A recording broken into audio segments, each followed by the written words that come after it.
Hi, I'm Charlie Stewart, born in Dundee in 1969, also known as Charlie Gray. I'm an abstract artist.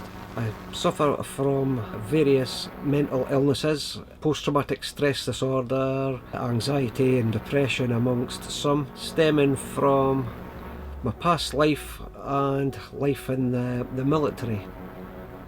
So I'll take you back a bit and we'll start off from the beginning.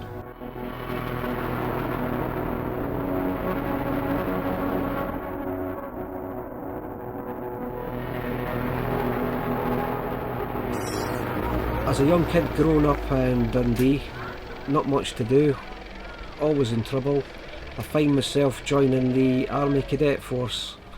I was in there from the age of 11-year-old. That was basically the start of my military career. School was never a thing for me. It was always going to be a soldier. I'd worked my way up in the cadets, going through all the various courses up to the rank of sergeant, and I then became an instructor. I was never at school, always playing truant, always causing my parents grief. A boy joins the Army Cadet Force because he has some sort of interest in the Army, some sort of interest in discipline, in uniform, in shooting. And all these things are part and parcel of the Army Cadet Force. You couldn't have the Army Cadet Force without these things. The military for me was always going to be my career choice. Cadets for me was a means of escape. And from there I thought, I'm going to join the Black Watch. That was the choice for me. So at the age of 16 I'd made the decision, time to escape and become a soldier. My dream job. So I tripped down to the careers office. I get offered various different trades. You know, you can be an engineer, you can be this, that. And my answer was no, I want to be a soldier, I want to be in the Black Watch. To accomplish these tasks and man all equipment, the Army has a constant requirement for high-class recruits, intelligent men from all walks of life, with an active interest in the many specialized branches of Army service. When good men come forward, the Army can handle them, train them to be fit, disciplined and skilled in the variety of weapons and equipment used by our modern Army. I was basically turned away and told to come back when I grew up a bit and think about my choices, because you know there's more available to you than just being an infantry soldier. I ended up working on a YTS course, a youth training scheme, building trade, working on the roofs, cleaning chimneys. A couple of years of that, I soon start to get fed up again and think, nah, this isn't for me. I want to go down the path of being a soldier again. I'm sitting up at my mate's house. His brother was also in the military and he was home on leave this weekend, and he comes home, dumps his bags down. I ask him what he's up to, and he said he's in the RAF, basically doing a soldiering job in the RAF Regiment. Being a cadet all my days and around the army side of things, it was always Black Watch, Royal Engineers, etc., but never heard of the RAF Regiment. And as it turns out, my grandfather had served in the RAF during the war, the Second World War. He spent a lot of his time out in India, and I looked a bit more into the regiment, and it's basically an airfield defence job, infantry training, driving a tank of all things, the small reconnaissance vehicles, off back down to the career centre, and this time straight past the army guys and through to the RAF. And again I explained, I want to join the RAF regiment, I want to be a soldier, and the answer was they run about with mud on their face, with guns, and I said, yep, that's the job for me. I was coming up to the age of 18, I could sign my life away, and that's what I did.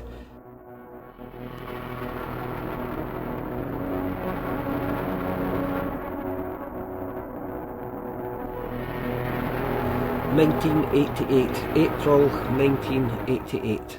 6 weeks basic training for the RAF.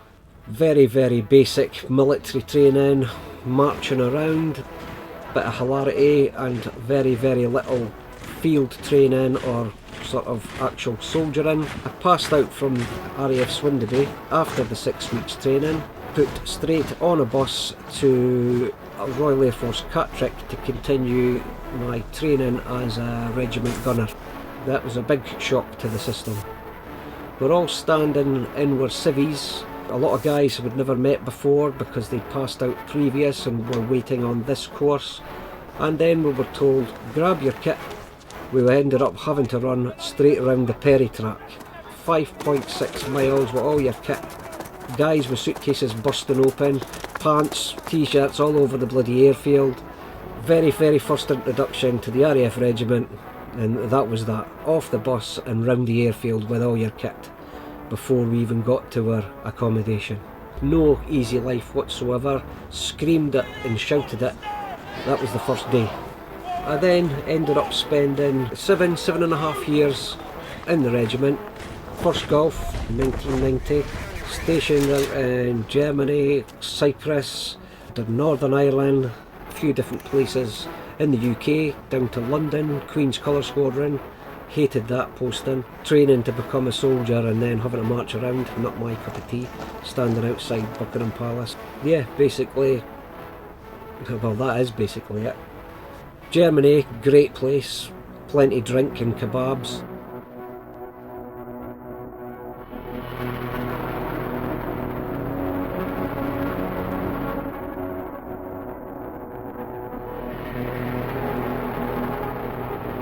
After 7 years and a bit, my career in the forces, in the RAF Regiment, was brought to an abrupt end. I had taken an injury to my leg, consequently had 5 operations on my knees, and I was medically discharged. This was a huge blow. You know, this was my chosen career. I'd always thought I was gonna see myself out to my 21 years, but unfortunately no. The government had decided options for change in 1994 and 95, and that was their way of reducing the forces, and it was much easier for them to kick out the sick, lame and lazy, as they say, instead of retraining with to do different jobs in the RAF. That was my career over in a flash.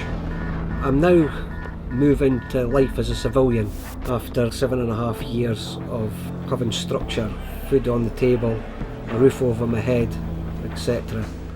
It was a big struggle. It was a huge shock, culture shock.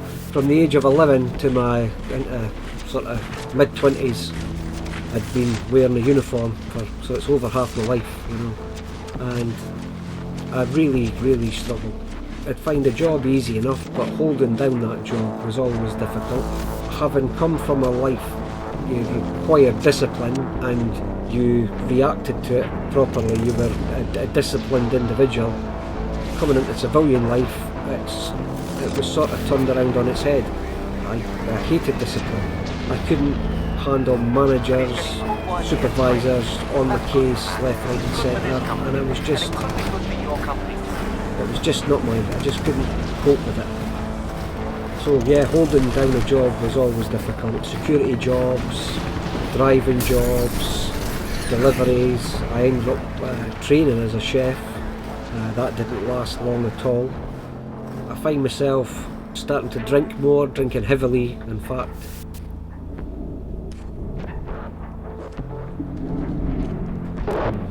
So, right, stop there.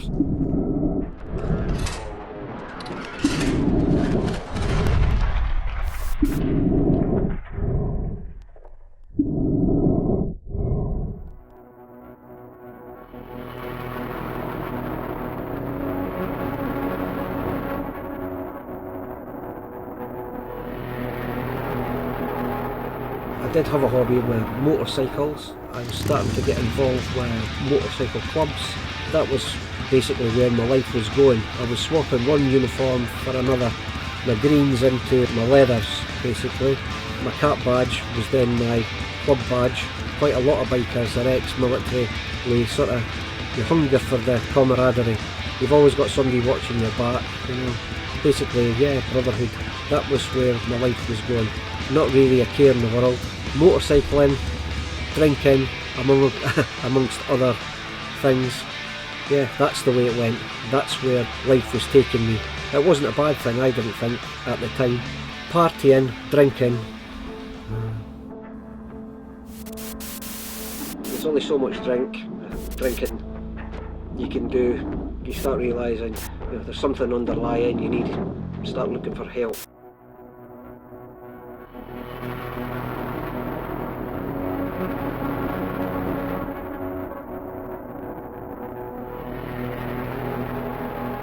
After years, or decades even, of drinking and abusing my body other ways, there's only so much you can take, and you start thinking, you know, or realising there's something else underlying. You know, you're not just drinking to have a good laugh, or you're not smoking something just to fit in with your mates or party. It's you're covering something up, and it's really difficult as an ex-soldier or a biker for that matter to sort of admit your failings, or you know, because mental health, it was looked on as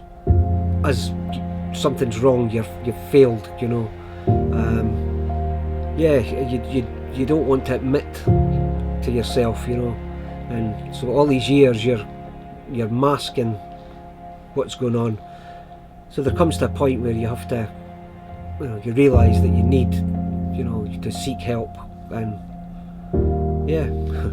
So after 7.5 years of being in the military, as you could probably imagine, every serviceman and women have probably have to see and deal with things that no training would. No training's really gonna set you up for. You know, you're never. Yeah, no training is ever going to help you, and so as you can imagine.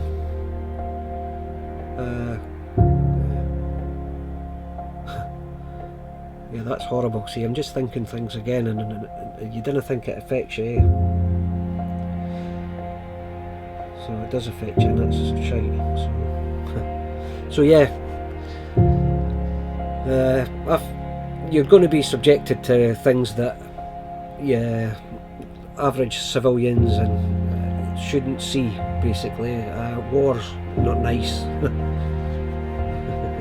It certainly isn't. I'm gonna have to start. Do you want us to stop? Yeah. So you just get things in the head again.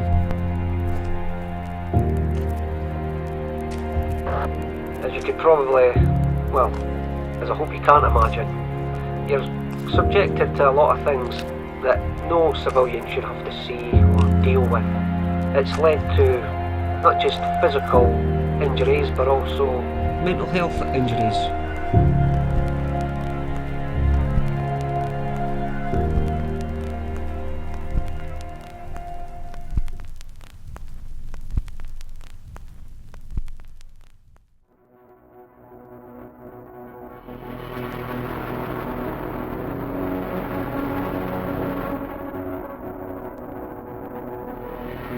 So you're down at the doctors and they're firing you on all these different prescription drugs, antidepressants, painkillers, all sorts of stuff, you know. Not nice. A good few years never getting to the bottom of things, you know.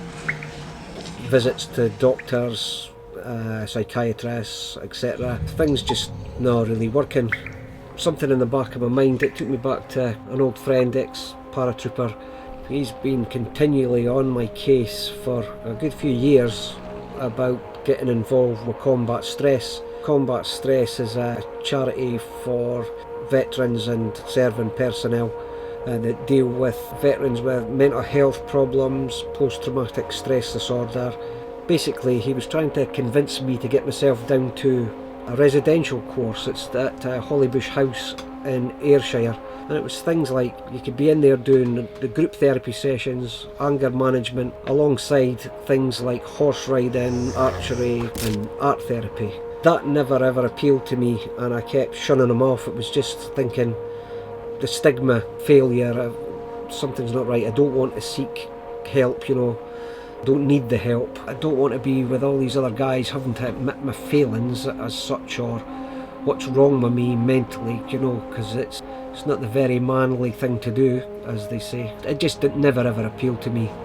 A few weeks later, I find myself walking down the road past an art supply shop, and something in my head went, he mentioned art therapy. I went inside, bought myself a couple of cheap canvases and some acrylic paints and brushes, set myself up in my living room. A few hours in, I'm just enjoying it. I'm not even thinking, to be honest. I'm just canvas in front of me, nothing in mind, just letting brushes do whatever they're doing, mixing paint away. My wife then comes home from work. She finds me covered in paint, surrounded by these canvases, and she thought, has he finally snapped?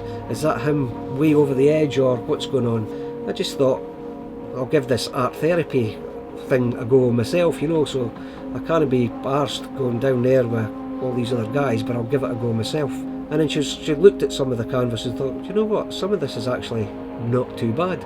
So not only was it helping, I find it helping me, sort of a release, it calmed me down, but she actually liked some of it. So that was a bit of an eye-opener. I think that's where I started getting into art. I wouldn't call it art therapy myself, it was just me, my brushes and my paints and my canvas, and just letting myself go. Unbeknown to myself, it was therapy, but I wasn't having to stand in a group and say, hello, I'm Charlie, I'm an alcoholic or whatever. I'm actually on my own painting. I thought, well, I'm going to keep at this, because it's taking my mind off of things. It's making me relaxed. I'm not getting these anger issues.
Before you know it, more and more, my wife's coming home from work, there's more canvases in the house as the days go on, and it's leading up to the point where my house was practically full of canvases. As much as it's helping, something's got to give, which prompted me into thinking, well, I'm going to have to find a space to paint, you know. So I found a space locally.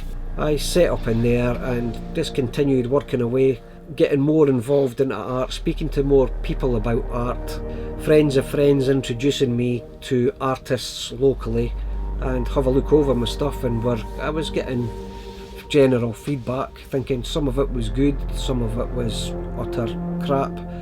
But yeah, I heard through T4 Veterans, which is it's a local charity in Dundee. It's a drop-in centre for veterans where you can go down, get advice on benefits, health issues, etc., and get a free cup of tea. I heard through there that there was an art competition coming up, run by Erskine House, another veterans charity, and it's a nationwide art show for veterans that are using art as therapy. And I thought, well, why not? There's nothing to lose. I'll have a look through some bits and pieces I've painted and see what I could enter. So I sent it off and was accepted, and so just sat back and waited, and then I heard I'd won, actually come third, which was a bit of a surprise considering totally self-taught, from starting off in my house with a few cheap paints and canvases to then having my own space, which accidentally becomes a proper studio after taking over my house with my artwork. Coming third in the competition, I thought I could make something out of this. I come up with the idea of going under the name Charlie Gray Abstract Artist, and yeah, took it from there. 5 years on, I'm still painting. It's still a therapy. When I don't paint, you know, you can feel things building up again. And consequently, off the back of that, if you remember talking about combat stress, where I had been refusing to go because basically pride, I'm actually now going to be attending a residential course there. So not only has it helped me not be so dependent on drugs, prescribed drugs, it's actually helped me remove the stigma of attached to mental health. So basically, if I can do it, I'm sure it can help lots of people. I think that is it. I think that's a wrap.